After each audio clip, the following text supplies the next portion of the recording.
Assalamualaikum warahmatullahi wabarakatuh. Halo teman-teman, perkenalkan nama saya Siti Fatimah, mahasiswi UIN Syarif Hidayatullah Jakarta, jurusan Terjemah. Kali ini saya akan menjelaskan sebuah materi yaitu filologi. Apa itu filologi? Filologi menurut etimologi berasal dari Yunani. Filologia, filos yang artinya cinta dan logos yang artinya kata atau bahasa. Nah, pada kata filologi kedua kata ini membentuk arti cinta kata atau senang bertutur yang kemudian berkembang menjadi senang belajar atau senang kebudayaan. Lalu selanjutnya yaitu sedangkan menurut KBBI filologi adalah ilmu tentang bahasa, kebudayaan, pranata, dan sejarah suatu bangsa sebagaimana terdapat bahan-bahan tertulis. Lanjut, definisi menurut para ahli.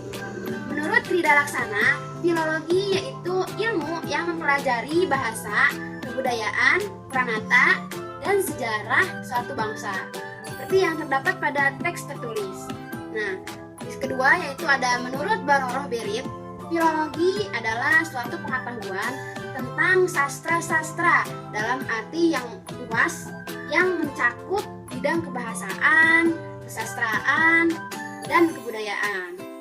Selanjutnya yaitu sedangkan menurut Darussuprapta, filologi yaitu suatu disiplin ilmu yang berdasarkan kerjanya pada bahan tertulis dan bertujuan mengungkapkan makna teks tersebut dalam segi kebudayaan.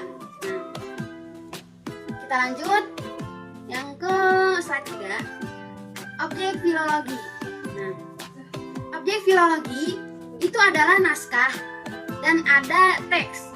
Naskah adalah karya tulis yang dibuat langsung oleh alat tulis dan tangan, tidak melalui alat tulis mekanik seperti kayak mesin tik, mesin cetak, komputer yang bersifat konkret atau nyata. Nah, itu naskah. Sedangkan teks adalah menunjukkan suatu yang abstrak.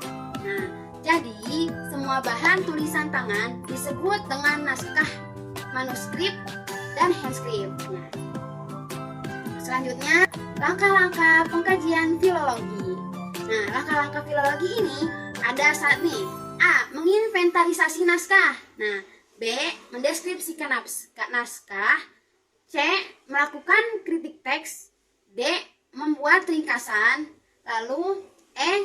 Membuat transliterasi untuk teks yang tak tertulis dalam tulisan Latin. Terus ada F.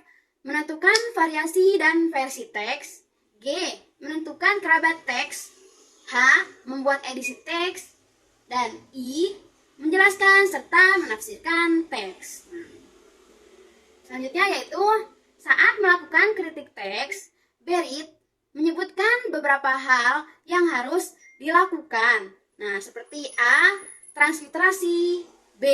Transkripsi, dan C. Perbandingan teks.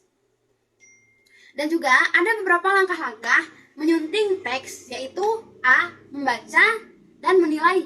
Nah, itu disebut sebagai resensi. Kemudian ada B. Penyisihan teks yang disebut sebagai eliminasi.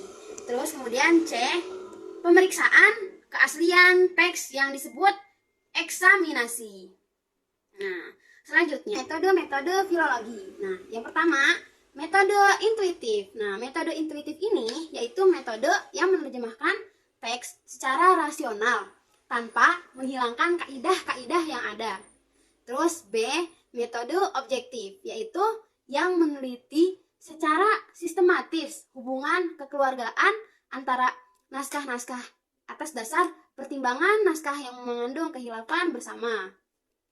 Terus yang ketiga yaitu C. Metode gabungan, yaitu dipergunakan bila nilai naskah semuanya hampir sama. Nah, itu disebut metode gabungan. Terus ada D. Metode landasan. Nah, metode landasan ini yang dipergunakan apabila menurut tafsiran ada satu yang unggul kualitasnya, yang paling baik, nah, dibandingkan dengan naskah-naskah yang lain. Nah, jadi dia yang paling baik kualitasnya dari yang terbaik pokoknya. Terus ada E, yaitu metode naskah tunggal, yaitu yang dipergunakan bila hanya ada naskah tunggal dari suatu tradisi sehingga tidak mungkin adanya perbandingan yang dilakukan. Jadi kalau ada kayak sebuah desa atau sebuah kota cuma ada satu-satunya aja, itu disebut metode naskah tunggal. Nah, kita lanjut. Nah, berikut ini ada contoh dari filologi naskah kuno yang bisa kita lihat sama-sama. Ini contohnya. Nah, ini naskah kuno Cina, Jawa, dan naskah kuno Arab. Gitu. Oke, sekian. Terima kasih. Hanya itu yang saya bisa sampaikan. Semoga bermanfaat. Wassalamualaikum warahmatullahi wabarakatuh.